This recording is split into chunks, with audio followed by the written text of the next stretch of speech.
출애굽기 21장부터 23장까지는 이스라엘 백성이 지켜야 할 율법에 대해서 하나님께서 가르쳐 주시고 계십니다. 근데 이 율법들을 쭉 읽어보면 수천 년이 지난 지금에는 지키기 난감한 것들이 많습니다. 특히 사형제가 거의 폐지된 오늘날의 21장 초반부에 나오는 반드시 죽여야 할 범죄들 같은 경우는 우리의 힘으로는 사실상 지키기가 거의 불가능하죠. 오늘 큐티 본문인 출애굽기 22장 16절에서 31절까지의 말씀도 약간 그렇습니다. 그렇기 때문에 우리들이 성경에 나오는 율법에 대한 부분을 읽을 때에는 그 말씀의 문자적인 의미를 지키려고 하기보다는 그 말씀을 통해서 하나님께서 우리에게 이야기하고자 하시는 뜻이 무엇인지, 어떤 정신을 그 말씀 속에 담고 있는지를 생각해 보면 좋을 것 같습니다. 오늘 본문은 세 가지 단락으로 나뉘어져 있죠. 첫 번째는 음행에 대한 율법, 두 번째는 사회적 약자에 대한 율법, 세 번째는 종교적인 율법입니다. 이에 대한 부분을 함께 살펴보도록 하겠습니다.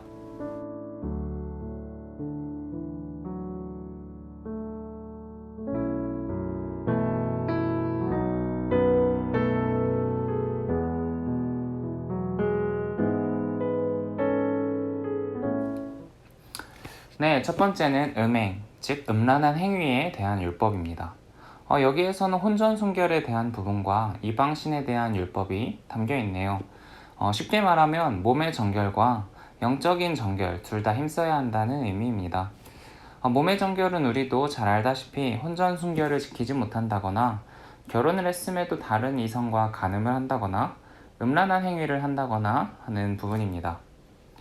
오늘날 우리들은 성적으로 개방된 사회를 살아가고 있죠.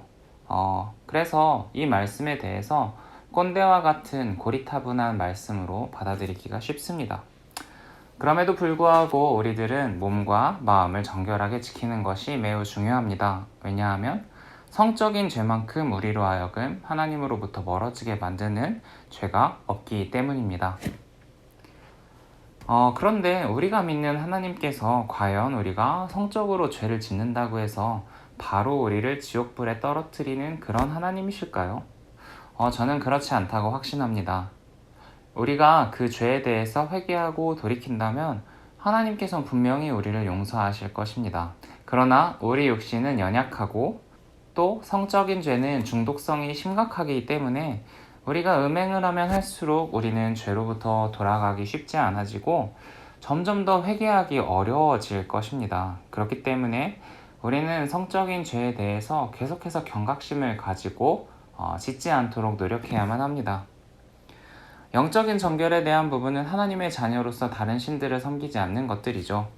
오늘날 대한민국에 사는 우리들이 과거 이스라엘의 우상이었던 바알이나 아세라를 섬길 일은 없을 것입니다.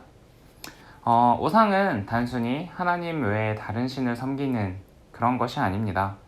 하나님보다 더 중요하게 생각하는 것들은 무엇이나 우리들에게 우상이 될 수 있습니다. 돈, 명예, 성공, 가족, 또 친구들, 아이돌, 이러한 것들이 유력한 우상의 후보가 될 수 있겠네요. 우리가 만약 이러한 것들을 하나님보다 더 우선순위에 두고 있다면 우리는 영적으로 음행하고 있다고 할 수 있습니다.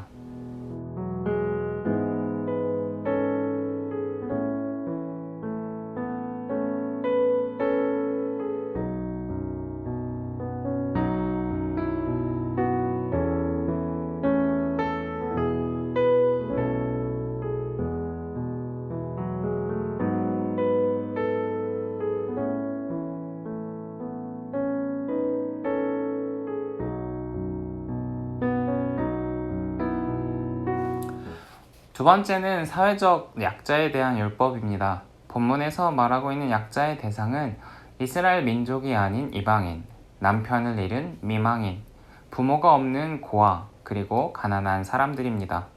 그리고 오늘날에도 이러한 사람들은 차별과 괴롭힘의 대상이 되고 있죠.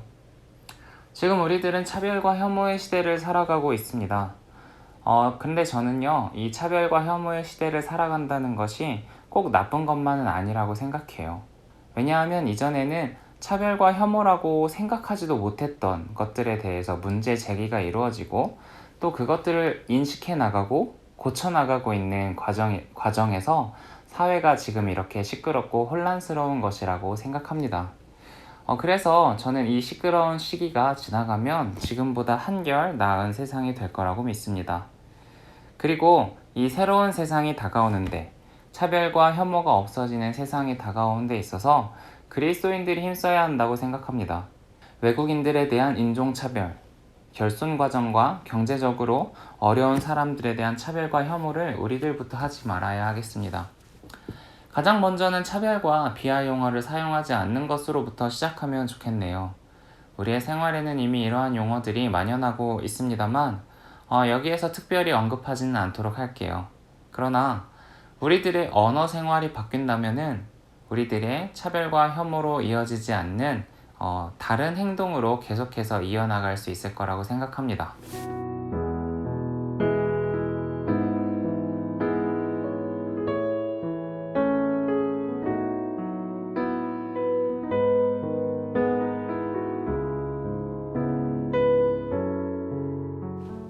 마지막으로는 종교적인 율법에 대해서 언급합니다. 하나님을 모독하지 않고 장자와 가축의 첫 새끼들을 하나님께 바치라는 율법이네요. 장자와 첫 새끼를 바치라는 이유는 하나님께서 이집트에서 내리신 10번째 재앙이 이집트인들의 장자와 모든 가축의 첫 새끼의 목숨을 하나님께서 거둬가셨기 때문입니다. 그때 이스라엘은 양의 피를 문에 바름으로써 죽음의 재앙을 피할 수 있었죠. 그렇기 때문에 그때 하나님께서는 첫째 난 것은 모두 다 내 것이라고 선포하셨습니다. 오늘날에는 우리 모든 그리스도인들이 하나님의 장자입니다. 따라서 우리의 삶을 하나님께 드려야 합니다. 우리의 삶이 나를 위한 삶이 아니라 하나님을 위한 삶을 살아야 한다는 의미입니다. 이렇게 오늘 큐티 말씀을 나누어 보았네요. 오늘 말씀을 한 줄로 정리하자면 하나님 사랑, 이웃 사랑에 대해서 말하고 있다고 할 수 있겠습니다. 몸과 마음을 깨끗하게 하는 첫 번째 단락과 하나님을 모독하지 않고 나의 모든 것을 주님께 드리라는 세 번째 단락은 하나님에 대한 사랑을, 사회적 약자에 대해서 자비를 가지라는 두 번째 단락은 이웃 사랑을 말하고 있습니다. 오늘 말씀을 나누면서 과연 나는 하나님을 사랑하고 이웃을 사랑하고 있는지 생각하고 묵상하면 좋겠습니다. 더 나아가서 그리스도인으로서 이 사회 속에서 어떻게 하면 하나님과 다른 이들을 사랑하며 살아갈 수 있을지도 생각해보면 좋겠습니다. 기도하고 마치겠습니다.